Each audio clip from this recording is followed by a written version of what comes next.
Hi guys, my name is Nilesh Madhvi and I'm back with another video, and today I will be discuss about the SDLC. SDLC stands for Software Development Life Cycle. Software development life cycle क्या होता है, उसमें कौन से phases involve है, वो कैसे work करते हैं। चलो आज देखते हैं कि सॉफ्टवेयर डेवलपमेंट लाइफ साइकिल क्या होता है।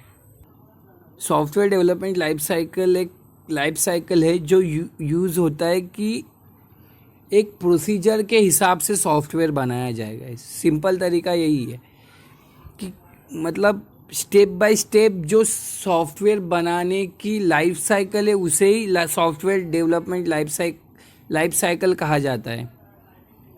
वो स्टार्ट होता है रिक्वायरमेंट गैदरिंग एंड एनालिसिस से, फिर उसका डिज़ाइन बनता है, फिर इम्प्लीमेंटेशन एंड कोडिंग होता है, फिर टेस्टिंग होता है, फिर डिप्लॉयमेंट होता है और फिर मेंटेनेंस होता है गाइस। आज ये हम लोग पढ़ेंगे कि exactly step by step software development life cycle आगे कैसे बढ़ता है और उसमें क्या क्या होता है। चलो पहला फेज पढ़ते हैं, requirement gathering and analysis. This is the first phase of SDLC. Business analyst and subject expert are responsible for requirement gathering analysis phase. मतलब जो बिजनेस एनालिस्ट है वो बहुत इंपॉर्टेंट होता है रिक्वायरमेंट गैदरिंग के लिए। Business analyst get requirement from client and make a business requirement specification. वो बिजनेस एनालिस्ट क्या करता है, क्लाइंट के पास जाता है, उनसे रिक्वायरमेंट गैदर करता है और एक डॉक्यूमेंट मेक करता है, उसे कहते हैं बिजनेस रिक्वायरमेंट स्पेसिफिकेशन, मतलब BRS। तो BRS क्या होते हैं पढ़ते हैं। BRS is a formal document describing about the requirements. मतलब BRS क्या होता है कि मतलब जो क्लाइंट रिक्वायरमेंट देते हैं वो as it is business analyst क्या करता है, लेते हैं और एक डॉक्यूमेंट बनाते हैं, उसे कहते हैं BRS। तो अब हमने डॉक्यूमेंट मतलब अब हमने क्या किया कि जो रिक्वायरमेंट्स है वो क्लाइंट से ले ली, एक डॉक्यूमेंट भी मेक कर दिया जिसका नाम BRS है। तो BRS है वो डायरेक्टली तो डेवलपर को दे नहीं सकते क्योंकि उसको मालूम नहीं एग्जैक्टली कैसे UI बनाना है या जो भी चीज़ें हैं कौन सी मेन फंक्शनैलिटी है कौन सी नहीं है। तो उसको टेक्निकल टर्म में तो पता नहीं, क्योंकि ये तो यूज़र पॉइंट ऑफ व्यू ये BRS बना हुआ है ना, इसमें टेक्निकल कुछ है नहीं, तो डायरेक्टली ये डेवलपर को नहीं दे सकते। तो इसीलिए हम लोग SRS बनाते हैं, BRS को SRS में कन्वर्ट करते हैं। देखते हैं SRS क्या होता है। Make a SRS software requirement specification which contain the detail of functional and non functional requirement.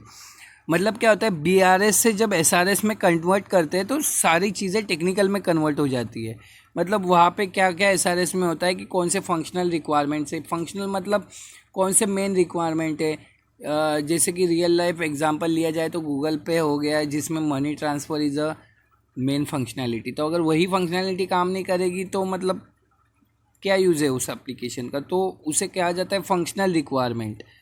Non functional मतलब UI हो गया, कौन से ड्रॉप डाउन्स चाहिए, कैसे चाहिए, कौन से साइज चाहिए, अलाइनमेंट कैसे चाहिए, टेक्स्ट का फॉन्ट कौन सा यूज़ करना है, तो ये सब चीज़ें हो गई है नॉन फंक्शनल रिक्वायरमेंट। तो BRS को SRS में कन्वर्ट करते हैं कि डेवलपर को समझ सके कि एग्जैक्टली सॉफ्टवेयर कैसे बनाना है। तो this is a main goal of requirement gathering and analysis. चलो आगे बढ़ते हैं, डिज़ाइन फेज। तो डिज़ाइन फेज में क्या होता है, in this phase system and software design is prepared from requirement specification which are studied in a first phase. तो क्या होता है, फर्स्ट फेज में जो हम लोग ने बनाया है SRS एंड BRS, उसका यूज़ करके high level and low level design बनाया जाता है।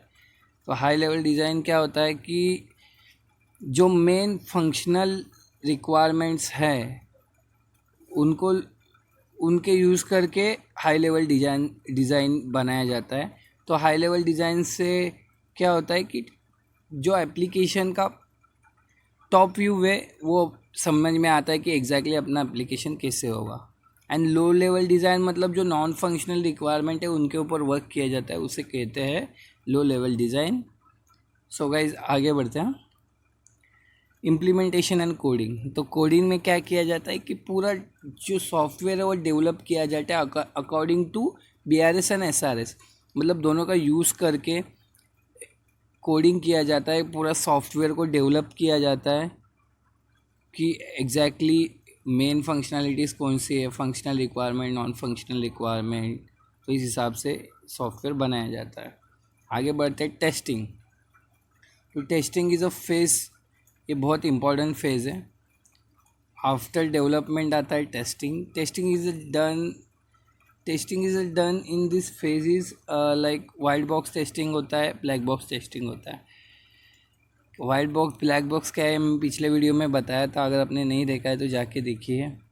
तो SDLC perform in this phase is, मतलब टेस्टिंग कैसे यूज़ किया जाता है कि वो as software testing life cycle यहाँ पे परफॉर्म किया जाता है। उसमें क्या होता है, फर्स्ट पढ़ते हैं टेस्ट प्लानिंग एंड कंट्रोल। मतलब टेस्ट प्लानिंग एंड कंट्रोल मतलब कौन से डे से टेस्टिंग चालू करनी है और कौन से डे तक चालू करनी है, कौन सा टेस्टर कौन सी टेस्टिंग करेगा, एग्जैक्टली कौन सा, मतलब ये सब चीज़ें प्लानिंग करना और उनको कंट्रोल करना, वो टेस्ट प्लानिंग एंड कंट्रोल में आता है। Second is a test design and test analysis.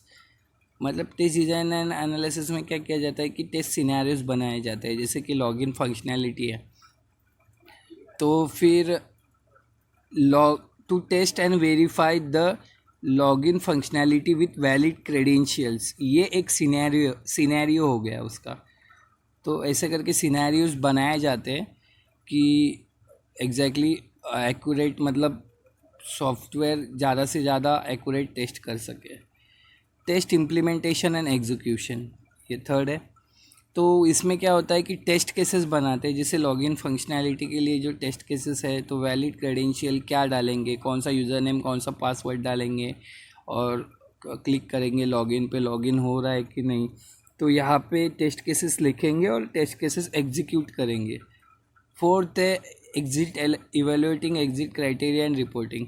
तो ये टेस्ट प्लानिंग और कंट्रोल में डिसाइड होता है और इसका मीनिंग है कि मतलब एग्जैक्टली कौन से टाइम टेस्टिंग बंद करना है, मतलब स्टॉप करना है। सो उसे ही कहते हैं एग्जिट इवेल्युएटिंग क्राइटेरिया। मतलब उसका एक क्राइटेरिया डिसाइड किया जाता है कि इतने टेस्ट केसेस फेल है, मतलब ना सपोज 100 टेस्ट केसेस है, 90 पास है और 10 फेल है, तो उनका एक क्राइटेरिया होता है। उसका क्राइटेरिया के हिसाब से अगर टेस्ट केसेस पास हो गए तो फिर वहाँ पे टेस्टिंग स्टॉप किया जाता है। तो आगे देखते हैं टेस्ट क्लोजर एक्टिविटीज़। मतलब टेस्ट क्लोजर मतलब आपको पता ही होगा क्लोजर का मीनिंग। तो टेस्ट क्लोजर एक्टिविटीज़ मतलब जो प्रीवियस एक्टिविटीज़ है उसका क्लोजर करके रखते हैं इसमें। जैसे कि कोई भी सॉफ्टवेयर है उसका 1.0 वर्जन है तो उसका एक्टिविटी को क्लोजर करके रखते हैं कि यूज़ कर सके as a preference in 2.0। So this is the use of test closure activity. सो ये सब टेस्टिंग में होता है। सो ये सब होने के बाद अपना सॉफ्टवेयर टेस्ट हो जाता है, फिर आगे जाता है डिप्लॉयमेंट के लिए। तो डिप्लॉयमेंट क्या होता है जानता है, in phase initiate after the system has been tested and accepted. तो सिस्टम टेस्ट करने के बाद, रेडी होने के बाद डिप्लॉय होता है। डिप्लॉय मीन्स क्या देखते हैं, the goal of deploying phase is to place the application into the production environment. उसको प्रोडक्शन इन्वायरमेंट पे डाला जाता है कि एग्जैक्टली वो वर्क कर रहा है कि नहीं, मतलब क्लाइंट इन्वायरमेंट में कैसे वर्क करेगा, ये सब देखते हैं डिप्लॉयमेंट में।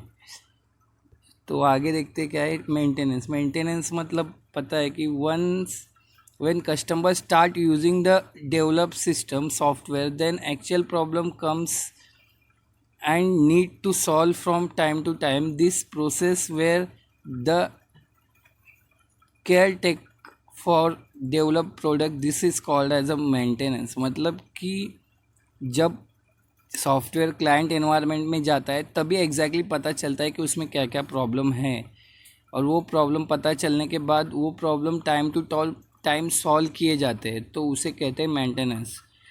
सो दो टाइप के मेंटेनेंस होते हैं, adaptive and creative maintenance. Adaptive मतलब जो डिफेक्ट आया है सॉफ्टवेयर में वो इसी वर्जन में फिक्स करना, और क्रिएटिव मतलब जो आए हैं डिफेक्ट उसको अगले वर्जन में फिक्स करना. So this is called as a creative maintenance. So this is all about SDLC. So thank you for watching my video. Like and subscribe.